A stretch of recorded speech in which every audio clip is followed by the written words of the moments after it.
Welcome to the Purposeful Fitness with Coach Ola, where I dive in deeper into holistic health and fitness topics that would help you stay inspired, motivated, and dedicated to living a purposeful fit life while pursuing for the Akhirah.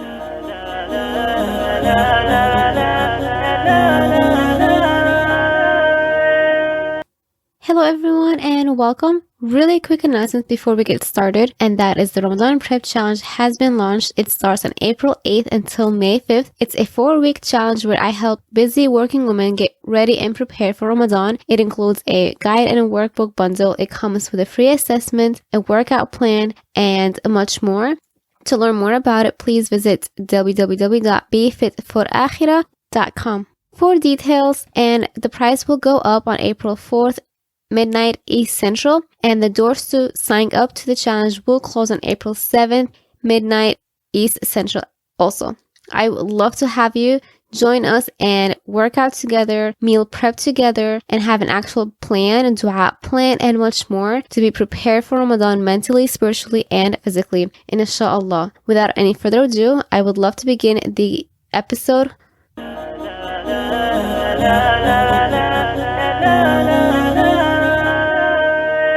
Hey, assalamu alaikum wa rahmatullahi wa barakatuh. Welcome to the 13th episode with Coach Ola. Today we have Crystal Thurber, who is the founder of Compassionate Decluttering LLC. I met Crystal last year at a small conference that helps business owners to network and build their business up. And it was really nice to meet someone who is a professional organizer, because I've never met in my life someone who was working in that profession.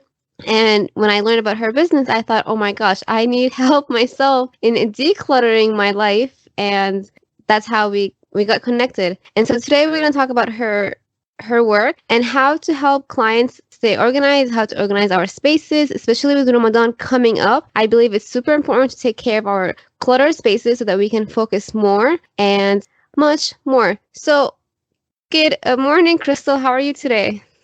I'm fine, Ola. Thank you very much for having me. You're welcome. So everyone that's listening, it is morning at our time here. And so Crystal, tell us about yourself and what you currently do. Well, I am the owner and founder, as you said, of my small business. I started the business in July of 2017, but didn't make it my full-time business until July of 2018. Before that, I was working in elementary schools. I have my bachelor's and master's in elementary education and special education, respectively. I worked as a special education teacher for preschool all the way through post-secondary, and I've worked as a teacher's assistant for mostly special education settings. Interestingly enough, I left teaching largely due to lack of ability to be personally organized.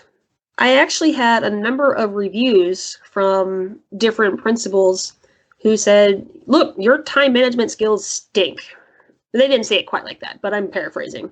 You aren't getting your papers submitted turned in time, your lesson plans, your project management skills, they are not good.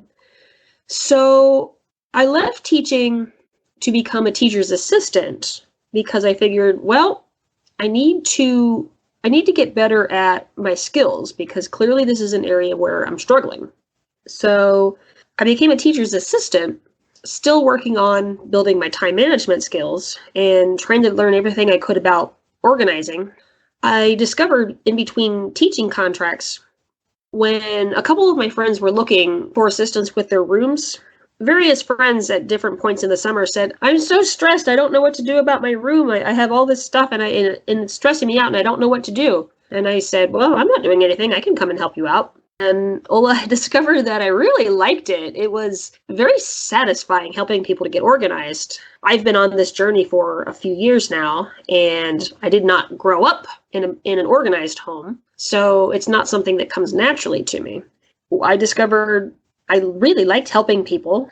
I started a small business on the side, and while I was working as a teacher's assistant and finishing out the contract, I thought more and more, do I want to do this as a real job? Did some more research, went to trainings such as the one we met in, and decided, yes, I think I really do. I think I want to make this a full-time thing. It's been quite a journey. Interestingly enough, my time management skills are improving. My project management skills are improving. I don't necessarily recommend starting a business just to build those skills, but that's kind of what's been happening along the way. Yeah, Crystal, so true. The previous guest that I had we talked about the importance of decluttering before Ramadan, and she's really good at it. And we were laughing about it, how this is something that she can turn into a side hustle too, and like help other people, because it's not everyone's area of strength. Well, then how do you usually help clients organize their spaces and declutter? So the first thing that I do is I set up a 1 hour free consultation. I go over to the client's home and we take a look around. They show me their areas of most concern. That might be one room, that might be a couple of rooms. Sometimes it's the entire house or apartment or wherever they live.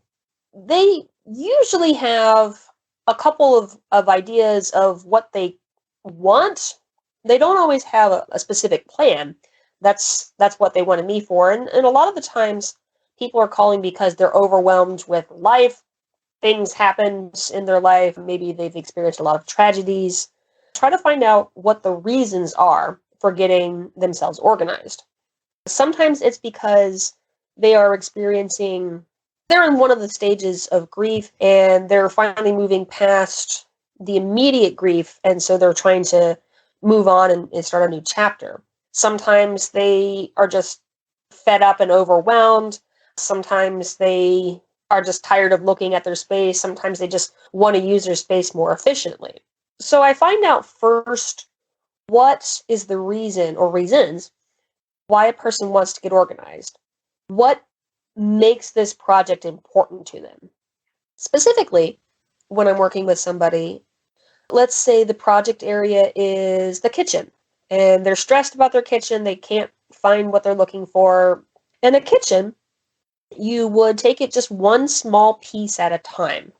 There's usually some cabinets up on the top, there's some cabinets down at the bottom, and some drawers. You start with one section of that. So let's say you're starting with the upper cabinets. Empty everything out of one cabinet, one shelf at a time within the cabinet, and then make decisions about it. Take everything out, set it out, make decisions. Okay, you know what? I don't really like this.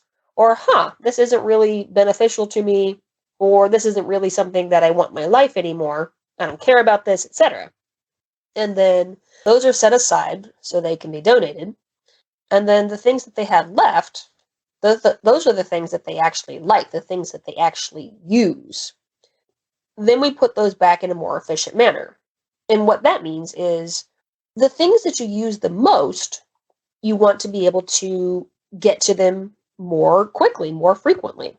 If you, for example, drink coffee or tea every morning, maybe you don't want your mugs all the way at the top of the cabinet. Maybe you want them on the bottom shelf, right at about eye level. So once you finish with, say, the top cabinets, then you go on to the bottom cabinet, same thing. Take everything out, see what's there, because sometimes there's stuff hidden in the corners of the cabinet that you had no idea what was there, until you take it out and examine it. And then you make decisions. Is this something that I need? Is this something that is valuable to me? Is this something that I want? If the answer to any of those is no, well, then you pass it on to someone who can use it. I don't believe in throwing out things that can be used. So as often as possible, I try to take things that are donated and take them to where they need to go. Animal shelters, women's shelters, retirement centers, schools, wherever, different places where the different items might need to go. And so I'm walking through each area with the client. I'm encouraging them and I'm demonstrating skills for them and then having them practice the skills, and I'll give them feedback on what parts of the skill they did correctly. As a former special education teacher, it doesn't do any good to focus on the areas in which somebody struggles, but if you focus on the areas that they are improving on, then you can say, hey, look at this little piece of progress right here.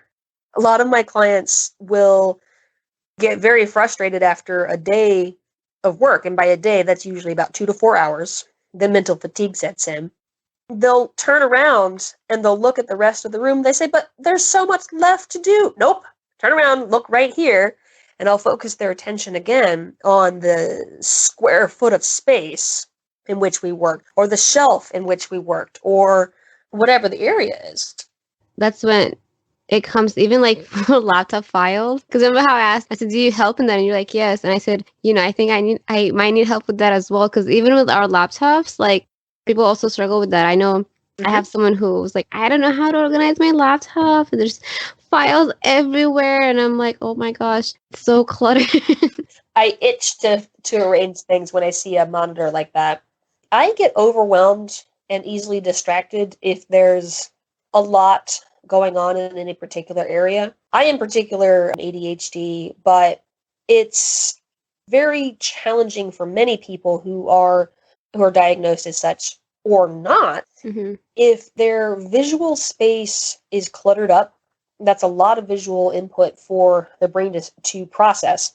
A lot of the time, it's too much work for our brains to try to process all of it, and so sometimes people stop seeing it. They don't realize that in the case of the monitor, they have 15 icons packed into a 2-inch space because it's been building and building and building. Same thing with physical clutter. If you don't take the time to recognize it and to look at it, suddenly you're looking at a small mountain of clothes or items or just things that are threatening to fall on you and overwhelm you. It's like a habit. You know how once you build a habit, it's like you're used to it. That's how it sounds like when Yes. you're saying this. Yeah. And like with Ramadan coming up for us, for every holiday, and that's actually my next question that I want to ask you is that do you usually get clients during the holidays, such as during Christmas? Because I know you don't celebrate Ramadan with us, but it doesn't matter like what holiday it is. Well, I will tell you that right around Christmas itself, business dropped off. I guess people were busy having relatives and such come in. But about a week or so before, and then the week after, I certainly had more people calling.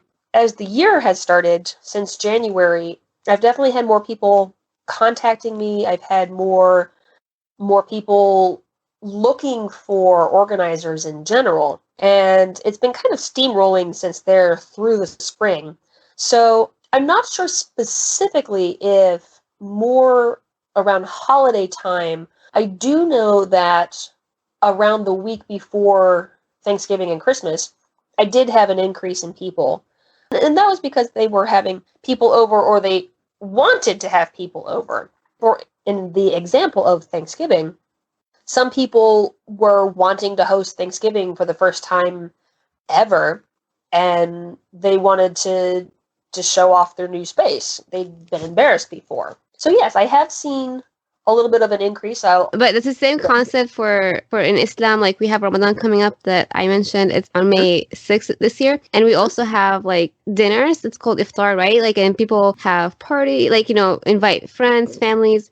Good. And that's why it's important, and that's why I promote like taking that month before the Ramadan comes to take time to declutter as much as you can, and it will help the acts of worship like be more easier, I guess. Like because if you like you said, our mind and our spirituality like are connected. So like if we're able to find like, the cleaner space, for example, we'll feel less stressed out, more relaxed, therefore more connected. And yes, yeah, I agree. Makes a lot of sense. I want to get some tips from you. So we talked about the importance like of a kitchen example, laptop. How about like a regular like room?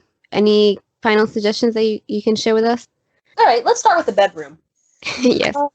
A bedroom is honestly not a bad place to start if a person is looking for overhauling their whole home. The reason for that is because the bed is one of the largest pieces of furniture, if not the biggest, in the entire home. So a couple of things that you could start with. First, strip the bed completely, change the sheets. And you might think that that's not necessarily a great start, but then you want to take a look at the space that's immediately next to your bed so that you're not getting out of the bed and stepping on something. Ideally, you want to live in such a way that you have wide open paths and spaces.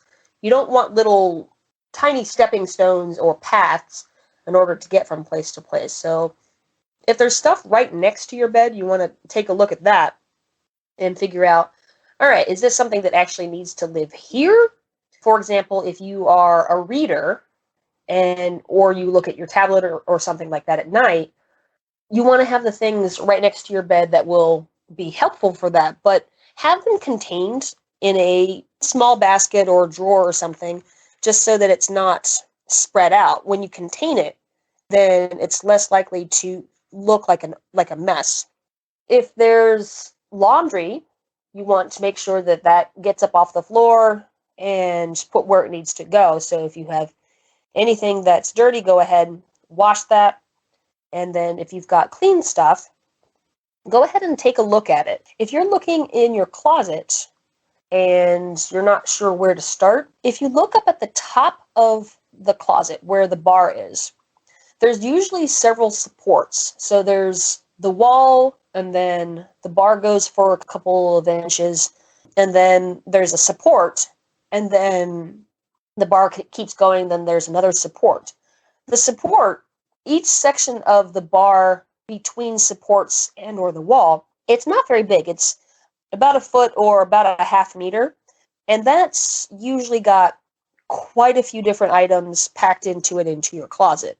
You take everything off of that one section and then divide it up into different parts. So if you've got pants mixed in with shirts, mixed in with dresses, etc., put them on your bed into different piles. So shirts in one area, pants in another. All right. Now you pick up one pile. So let's say you're starting with the pants. All right. I don't know if this one fits. I don't like that one anymore. That one doesn't really fit, etc. Go ahead and try on what you need to try on. If the clothes don't fit now, get rid of them. Even if you are trying to lose weight, I will tell you, as someone who took several months to lose the same stupid 10 pounds, gain a little, lose a little, gain a little, lose a little. Mostly, it just stayed right where it was. So if you're in that situation where you're just constantly trying to lose those last couple of pounds, give yourself a break.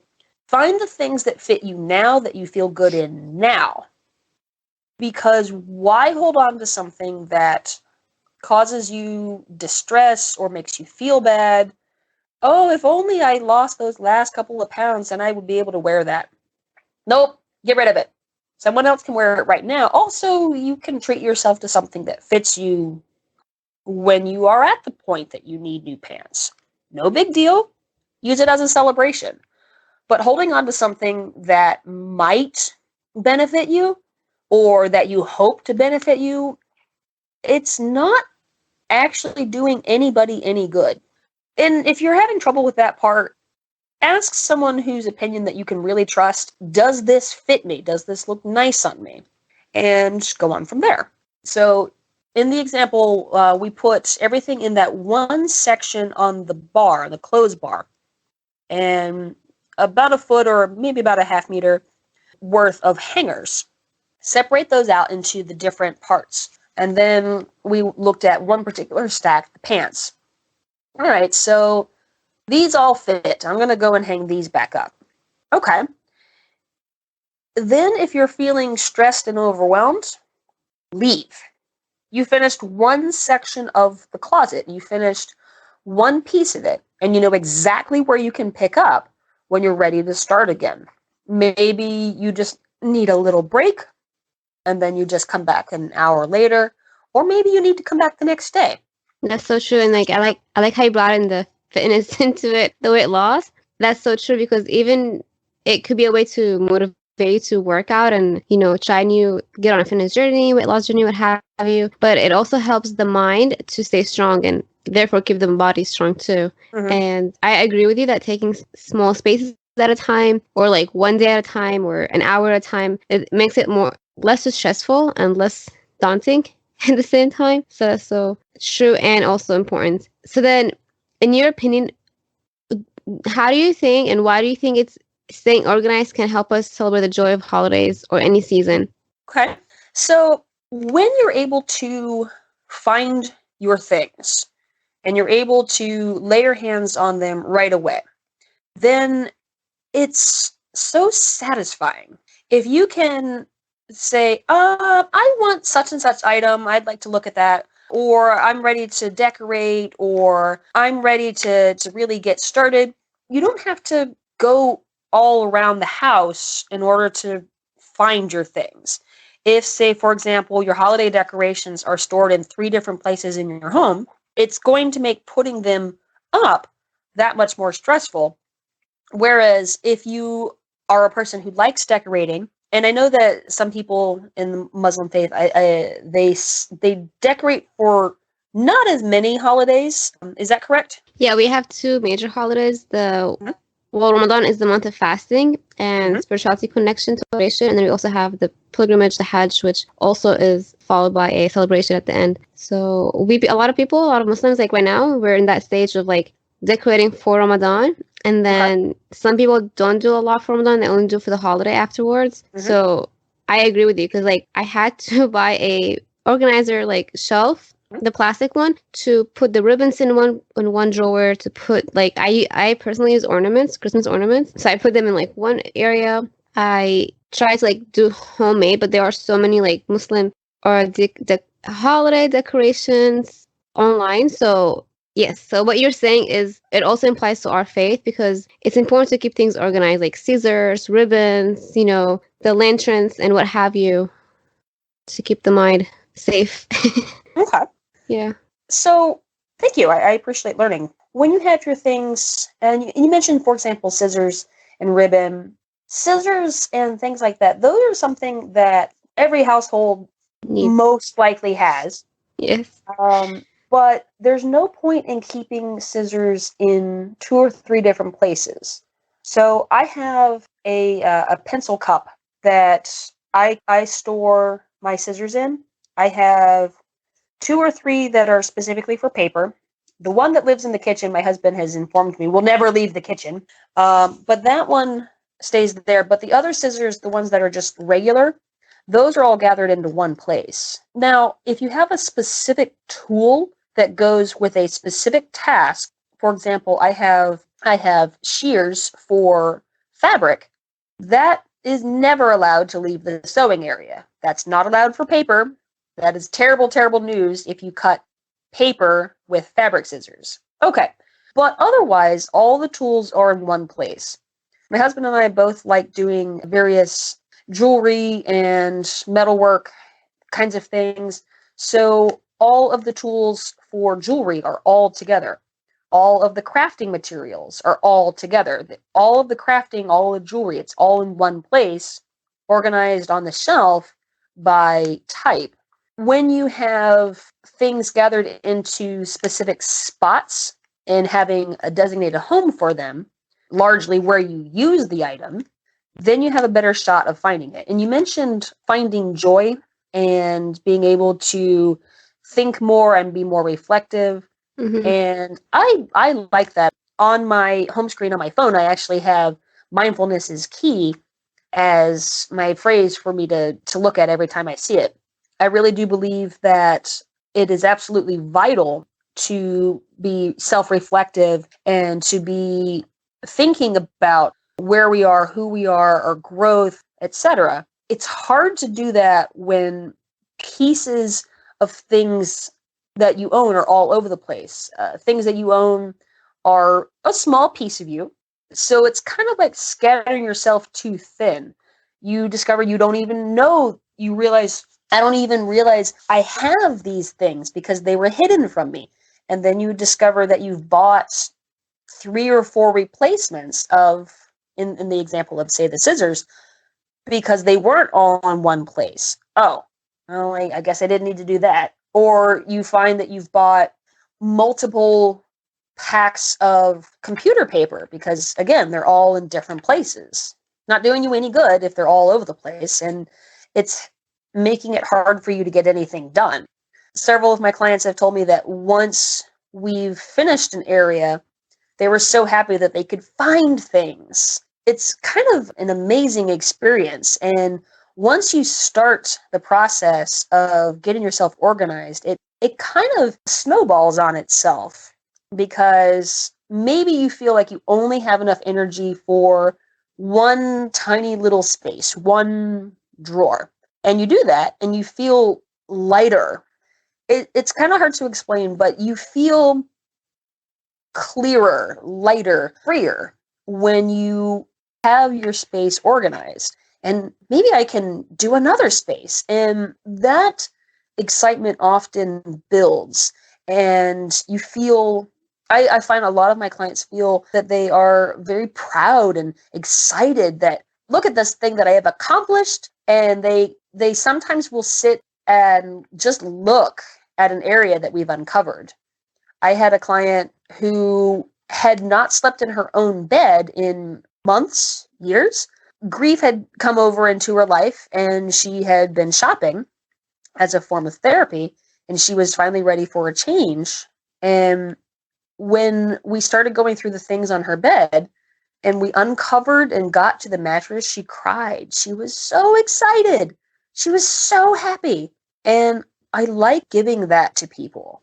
I like helping people to discover that sensation of reclaiming their lives, reclaiming that which matters to them, finding the things that mattered to them, and sometimes discovering that things that once mattered to them don't matter anymore. And it's a process, human process, I think, because when looking at clutter, people are often forced to face uncomfortable things about themselves. They know why it's there, but they don't necessarily know how to take care of it. Once the process gets started, and honestly, it just takes small steps. Set a timer for 20 minutes. Work on one small section. Once you get started on the process, you feel like you're reclaiming parts of yourself that had been lost, locked away, hidden. It feels like you have less weighing you down when you start. So yes, I absolutely agree that trying to organize for purposes of a particular holiday, that's an idea that I think a lot of people could certainly benefit from. Maybe they just want to have company over, maybe they just want friends over, or maybe they just, you know what, they're ready for a change. And holidays are certainly good times for that. So we're currently in the Lent season. You're getting ready for Ramadan, correct? Yes. So it's not a bad time to start that. Honestly, it's good timing. And so thank you for having me on at this time. It's a good idea and it's a good opportunity to use something that's happening in the calendar as your starting point, as your motivation. Yeah, you brought very profound points and great tips. So it's important to it's a process, as you said. It's going to happen one day. So No. So I just want to remind ourselves it's a process to work on, and we need to start, as she said, one step at a time, one place at a time. And so thank you so much. This was super helpful. Do you have any final tips, and where can we stay in contact with you? Final tips. One thing that I recommend, I read all the time. I have several books that I read every year at least once. One book that I read is One Thing at a Time, 100 Simple Ways to Live Clutter-Free Every Day by Cindy Glovensky. I like that one. She has a chapter in there that's titled Breathe. That's where you stand in your cluttered space and you look around, and every time you have escapist thoughts, I need to go do something else. Breathe. I don't know how I let it get this way. Breathe. I can't do this. Breathe. And then you just keep doing that. Whenever those escapist or negative thoughts come up and you're looking at your disorganized space, just breathe, take it in until you start to calm yourself down. I am a person who also has anxiety issues, so I understand that it can be extremely overwhelming. Yes, same here. But it's okay. This is just a challenge. It's just something that is going to be overcome. All right, now we just figure out how. So that's the first thing that I would recommend. Just breathe and just don't beat yourself up for, oh, I let it get this way. So what? That was in the past. This is moving forward. You're opening up a new chapter. Another thing that I would recommend is just, again, taking small steps. Some people function better with a timer where they set it for a particular period of time, work during that time, and then when the timer goes off, reward themselves with a short break. But maybe a 5-minute break of something that you enjoy, and then see how you feel after that. Maybe you're ready to do another work session. And certainly ask for help. Find people who are supportive of who you are and where you are. You want to get somebody who's a good fit. I do not recommend having a family member help you to clean out your space. Oh my gosh, you like read my mind because I was about to say this. Like my mom, I mentioned this in the previous episode too with Kate. My mom is dying to help me out so much. I'm like, no. And I told her, she's like, why are you gonna hire someone where I can I can do it for you? And I'm like, no, but it's not the same because as you're saying, like a family member, they can help you for sure, but then they don't really know you, like what you have in your mind. No matter how much you communicate, it's just, in my opinion, it's not exactly the same. The reason that I don't recommend it is, say you have a parent or a sibling or even a close friend. I don't recommend it. Reason for that is because a lot of time, someone who is trying to help you, they might distract you. They might say, well, why are you getting rid of that? That was given to you by your auntie so-and-so. I will tell you from personal experience, I attempted to help my best friend at her home. She hired me to come over to her home and help her get organized. It did not work. I tried to get her into the mindset of organizing, but she was stressed about it. It wasn't going to work. What she needed me for when I came out was honestly the role that I'd always been in, and that was support. If she and I were to actually get actual work done, it would mean that she wouldn't have me in the role that she's comfortable with me in. So having a parent try to help you, it's not the same, because no matter whether you are both adults, you still have that long, long history of this is the associated role and pattern that we work in. The exception might be a married couple if they are on the same page in terms of we need to get organized. If one member of the couple is interested in throwing everything out and the other person is more of a saver, they need to not work together. I'm sorry, it's not going to work. There's a variety of reasons for that, but a large part of it has to do with how people think differently. Yeah.